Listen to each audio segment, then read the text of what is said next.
8절부터 9절 2절 말씀입니다. 우리 함께 읽겠습니다. 시작. 그러므로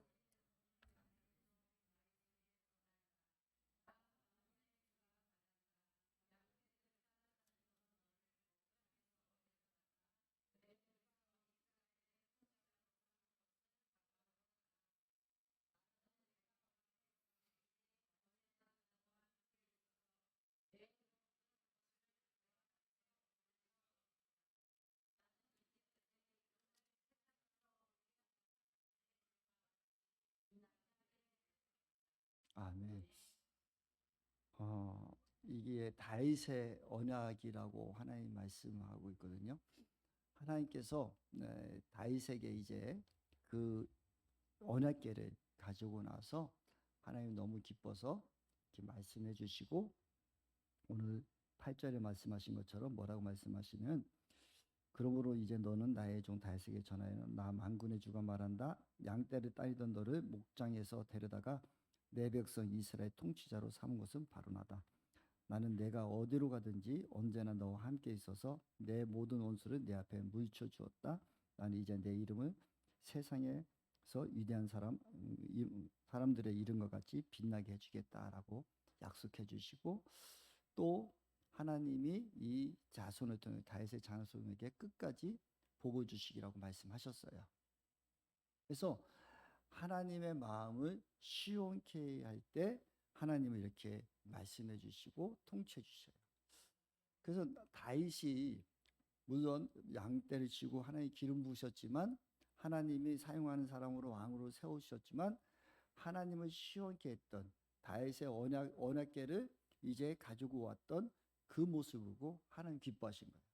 그래서 저와 여러분의 삶에 하나님의 마음을 툭 건드리는 사건들이 있어야 된다니까. 그래서 제가 천국에 가서 보았을 때, 천국에 집이 있는데 그 집에 하나님의 마음을 딱 건드렸던 사람의 액자를 걸어 놓으시잖아요. 그러니까 여러분들 인생에 살면서 하나님의 마음을 시원케 하는 일들을 한번 벌여주셔야 돼요. 그냥 하나님의 백성으로 살아가는 것도 중요하지만, 하나님이 야, 네가 나를 대변했구나, 네가 나의 마음을 이렇게 시원케 했구나, 이 사건들이 한 번씩 있어야 된다. 저 여러분들에게 이런 사건들이 있기를 소망하기를 원합니다. 그럴 때 하나님은 약속해 주시고 그 약속을 신실하게 지켜주시거든요. 그래서 열왕기 상하를 보든지 또 역대기를 보면 계속해서 북이스라엘과 남유다가 그 나눠지는 역사가, 나라가 이스라엘이 나눠지는 역사가 있어도 북이스라엘은 계속해서 왕들이 바뀌고 왕조가 바뀌어요. 그렇지만 남유다에는 다윗의 자손들이 끝까지 그 왕위를 이어간다. 하나님은 신실하게 이어가시는 거예요. 심지어 므낫세 같은 정말 악독한 그 왕이 있어도 그 대를 이어서 하나님이 이어로 가시는 거예요. 그것이 하나님의 약속이에요. 하나님은 신실하신 분이시고 그 약속을 이루어주시는 분이시고 그걸 붙들어 주신 분이 하나님이시란 말이에요. 그래서 저와 여러분의 삶에 이렇게 하나님의 마음을 시원케 하는 사건이 있을 때 하나님은 다윗을 계속해서 축복해 주고 계시거든요. 그런데 우리가 계속해서 지난주부터 계속 우리가 성경 말씀을 읽었던 게 뭐예요? 사무엘 상하잖아요. 그렇죠?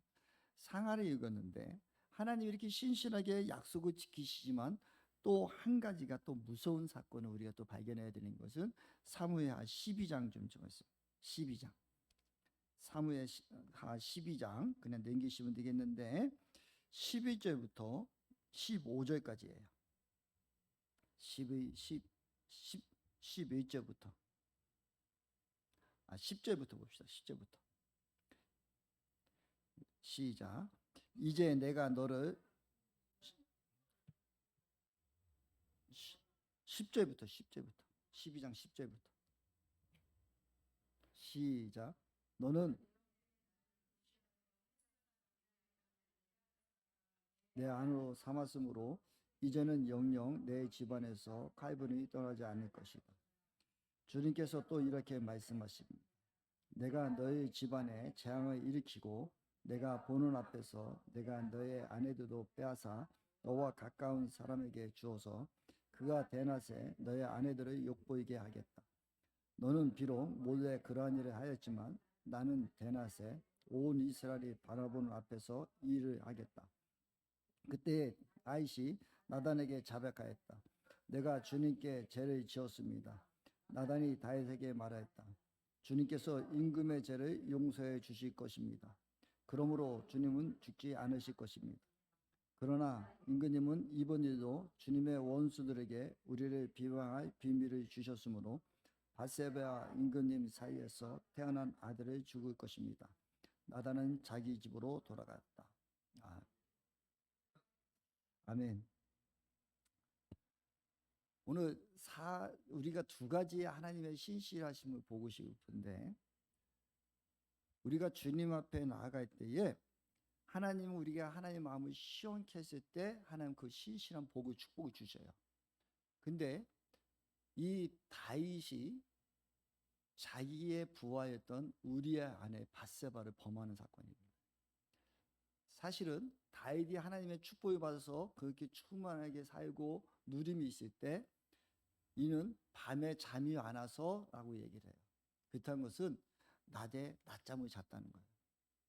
여러분 밤에 잠이 연세 드신 분은 낮에도 자고 밤에도 안 온다고, 잠이 안 온다고 하는데 내가 체킹해 보니까 잠 다 자더라.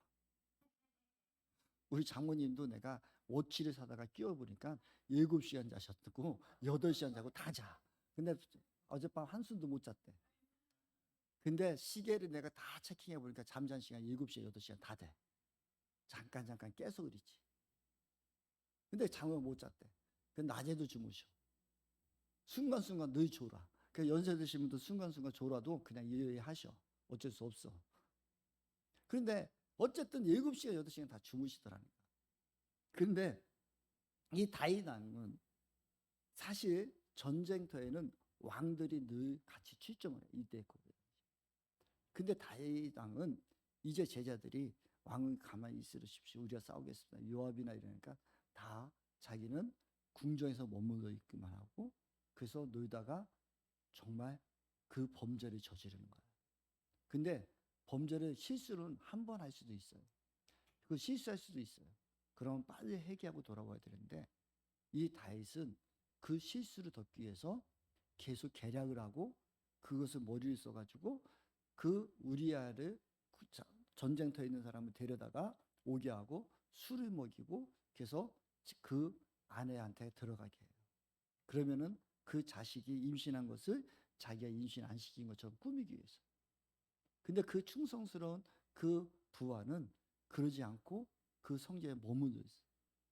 그러니까 나중에는 술을 먹이기도 하고 별 수단을 쓰다가 안 되니까 나중에는 다시 전쟁터로 보내놓고는 그를 요압 장군에게 전장에 제일 먼저 가게 하고 적군에게 죽게 하고 그러고 그 죽음을 소식을 들어요. 얼마나 충성스러운데 그 다윗은 그 충성스러운 우리아를 적이 죽이는 것까지 꾸며가지고 자기가 모면하고 그 다음에 밧세바를 아내로 삼아요. 이때 하나님이 말씀하시거든요. 우리도 어떤 순간에 어떤 실수를 하고 죄라는 것을 질 수가 있어요. 근데 그때 빨리 돌이키셔야 돼요. 내가 잘못했으면 잘못한 걸 빨리 인정하고 돌아서서 하나님 앞에 돌아오는 것이 가장 복된 일이에요. 그러니까 나중에 결국은 하나님이 이런 엄청난 일을 말씀하시는데 이제는 내가 너를 이제 벌을 주시는데 너의 자손들이 너를 다 멸하게. 그러면서 이 사건이 사무엘하가 우리가 24장으로 되어 있거든요.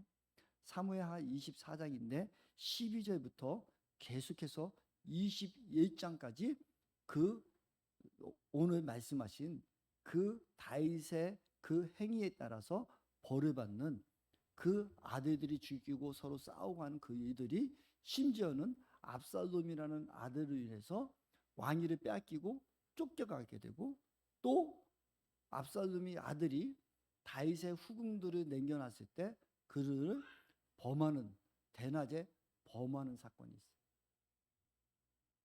너는 밤에 숨어서 그럴지 모르겠지만 하나님은 너의 그 악독함을 내가 대낮에 밝히겠다고 한 약속까지도 다 이루어 가시는 하나님.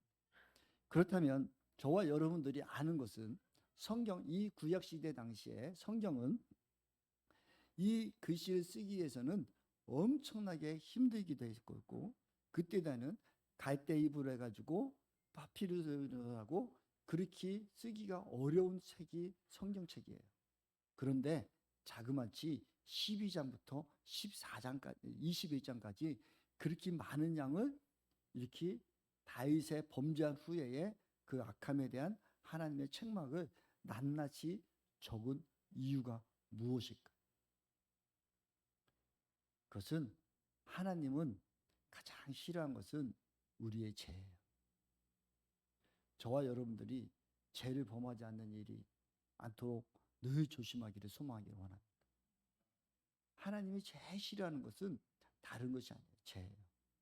죄가 있으면 하나님은, 왜냐하면 하나님은 거룩하신 분이거든요. 하나님은 내가 거룩하니 너희도 거룩하라고 말씀하시는 거예요. 그래서 하나님 거룩하신 분이기 때문에 죄가 있으면 그 안에 들어갈 수 있고, 죄를 제일 싫어하시는 거예요.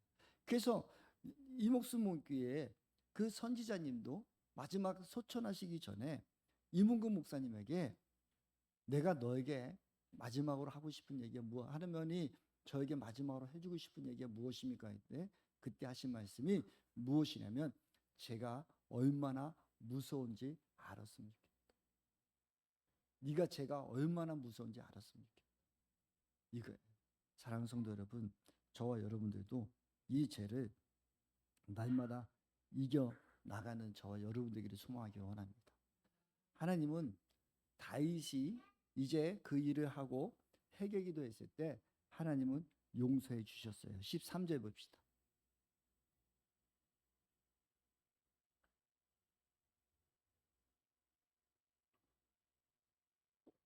13절입니다. 우리 함께 읽겠습니다. 시작. 그때에 다윗이 나단에게 자백하였다. 내가 주님께 죄를 지었습니다. 나단이 다윗에게 말하였다. 주님께서 임금님의 죄를 용서해 주실 것입니다. 그러므로 임금님은 죽지 않으실 것입니다. 예. 우리 세번역 성경에 이렇게 기록되어 있는데 개역 개정에 이렇게 되어 있거든요. 다윗이 나단에게 이르되 내가 여호와께 저를 범하였노라 하매 나단이 다윗에게 말하되 여호와께서도 당신의 죄를 사하셨나니 당신이 죽지 아니하려니와 라고 이야기하고 있거든요. 개역 개정에는 사하셨다라고 용서하셨다라고 얘기를 해요.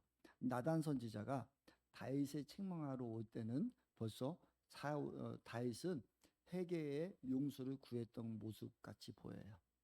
그래서 회개했을 때 하나님은 저와 여러분이 우리가 죄를 가지고 그 죄를 주님 앞에 용서를 구하면 주님은 우리 죄를 용서해 주셔요. 그러고 시편에도 말씀하기 내가 너희를 더 이상 그 죄를 기억지 않겠다라고 말씀하시거든요. 그래서 너의 죄를 너희가 용서를 구하면 하나님께 회개를 하면 하나님께서 동에서 서와 먼 것 같이 너의 죄를 용서해 주시는 분이세요. 그런데 무서운 것은 하나님은 죄를 용서해 주만 그 죄에 따른 그것은 또 갚을 수밖에 없다는 거예요. 그래서 하나님이 독생자 예수 그리스도를 우리에게 주신 거예요.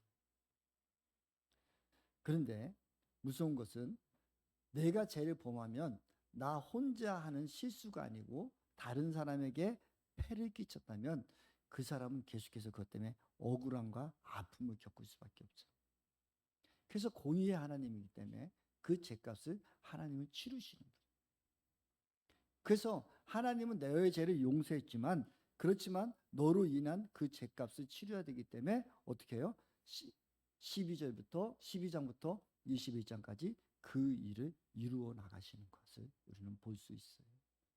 사랑하는 성도 여러분, 우리는 주님 앞에서 더 온전히 서나가는 저 여러분들에게 소망하기 원합니다.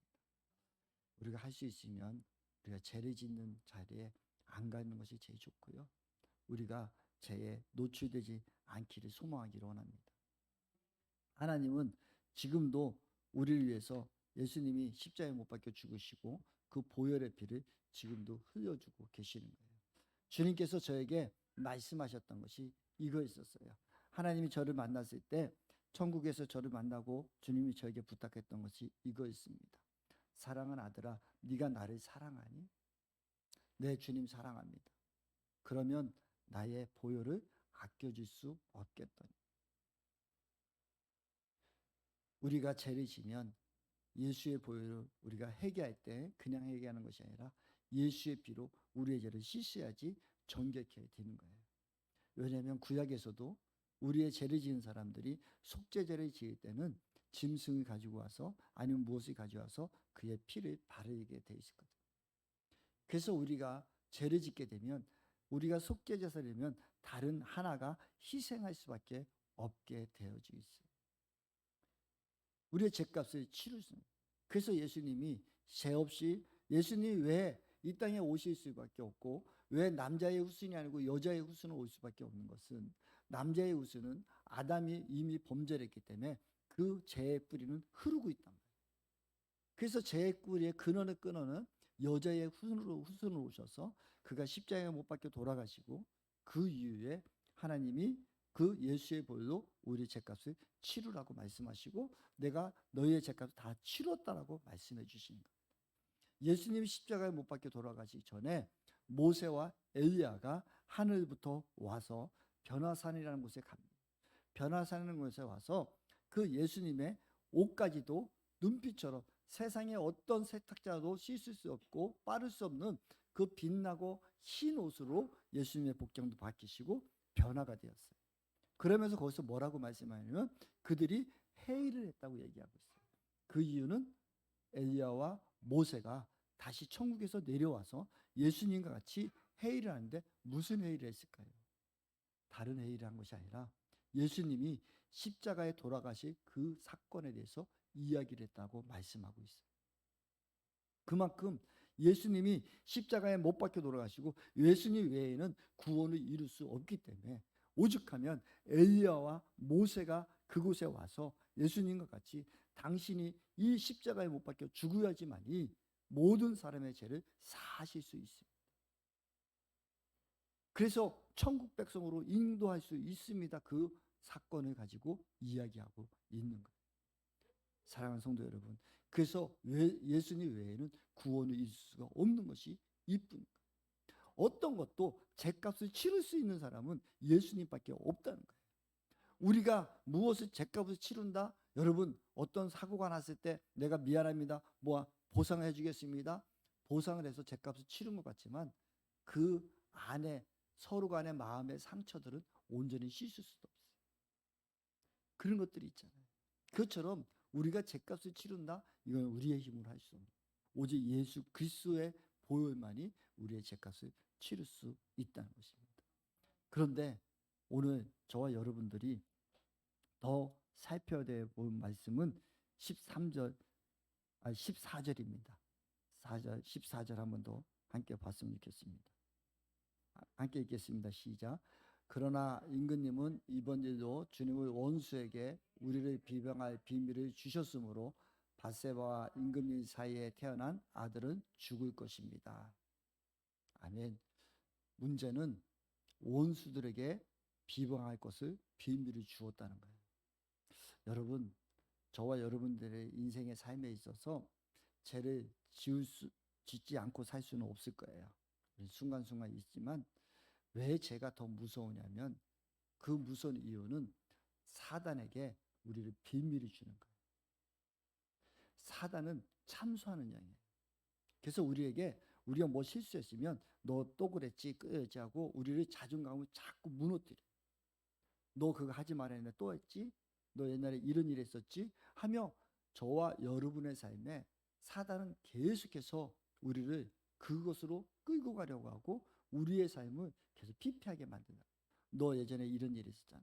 너 이랬잖아. 그거로 계속 우리를 끌고 가는 거예요. 그래서 사람을 자꾸 우울하게 빠지게 하든지 아니면 자신감을 잃어버리게 하든지 그것을 계속 얘기해요. 하나님은 아니 나는 너의 죄를 용서하면 기억지도 않겠다라고 말씀하고 계시는데 사단은 계속해서 끄집어 와가지고 그 비밀을 가지고 우리를 자꾸 묶어요. 너 이런 일이 있었잖아. 너 이랬잖아. 하고 우리는 늘 그래. 심지어 우리 부모님들도 우리들도 아직까지도 우리가 사단의 습성을 닮아서 우리 자녀들이 뭐 잘못하면 너 예전에 또 그래놓고 또 그랬어? 그랬잖아요. 근데 하나님은 그렇지 않으십니다. 근데 무서운 것은 우리의 죄가 이 사단에게 비밀을 준다는 거예요. 저와 여러분들이 이 비밀을 주지 않기를 소망하기를 원합니다. 하나님도 살아 역사하시지만 사단도 지금 있다니까요. 마귀들이 있다니까요. 우리의 생각을 끊임없이 우리의 마귀는 우리의 생각에 갖다 줘요. 그래서 가룟 유다가 하나님 예수님을 못 받게 하는 것은 그의 생각에 이미 사단이 그 예수님을 못 받게 하겠다 그 생각을 주었다라고 얘기를 하고 있어요. 그래서 우리의 생각을 끊임없이 주님을 찬양하고 경배하고 나가는 데 줘야 되는데 그런 걸 우리가 조금만 방심할 때마다 우리의 생각 속에 옛죄를 떠오르게 하고 내가 이런 일 했고 나는 이런 놈이야 거기에 끌려가기 시작하면 끊임없이 나는 죄인이고 나는 이런 사람이고 그러면서 우울에 빠지고 자기를 비하하고 우리가 앞으로 나갈 길을 막고 있다. 그래서 끊임없이 우리가 중요한 것은 우리가 죄를 지을 수도 있지만 하나님이 용서해 주는 건 그 믿음도 있지만 한 가지는 또 이 사단에게 비밀을 줄 수 있다는 거예요. 그래서 우리가 더 언행과 행실과 우리가 조심하고 살아야 될 것은 사단에게 비밀을 주지 말자는 거죠. 지금도 사단은 함께하고 있고 사단은 우리를 계속해서 너는 이런 인간이야. 너는 이런 사람이야. 하고 너 그때 이랬었잖아. 그러면서 계속 생각을 떠오르게 하며 그것을 우리에게 가르쳐주고 그를 우리를 끌고 가려고 한다. 사랑하는 성도 여러분, 우리는 사단에게 참소하는 것을 주지 맙시다. 우리 죄를 더 미워했으면 좋겠습니다. 죄를 더 싫어했으면 좋겠습니다. 끊임없이 우리에게 갖다주는 그 사단의 유혹에 여러분 넘어가지 마십시오. 사단은 우리를 유혹하기도 하고 또 우리가 그 실수를 하면 그 실수하기를 기다렸다가 그 실수를 가지고 우리를 끊임없이 우리의 좌절에 빠지게 하고 우리를 넘어뜨리려고 합니다. 그래서 수많은 사람들이 우리가 제 앞에 자유할 수 없다. 그러나 주님은 말씀하고 계십니다. 예수의 보혈로 너는 죄로부터 자유케 된다. 진리가 너를 자유케 하리라고 말씀하고 있습니다. 우리는 예수 그리스도를 믿음으로 말미암아 우리는 자유케 된 인생입니다. 이제 우리의 모든 죄는 예수 그리스도께서 다 갚아주셨고 다 패해주셨습니다. 그렇다고 해서 우리가 또 죄를 짓는다는 것이 아니다. 그렇기 때문에 예수를 사랑하고 주님을 사랑한다면 우리는 죄로부터 더 멀어져야 되는 삶이 되어야 되는 것입니다. 그 주님을 더 바라보아야 되는 삶이 되는 것입니다. 그래서 우리 실수하지 맙시다. 그리고 사단에게 비밀을 주지 않는 저와 여러분들에게 간절히 소망하기를 원합니다.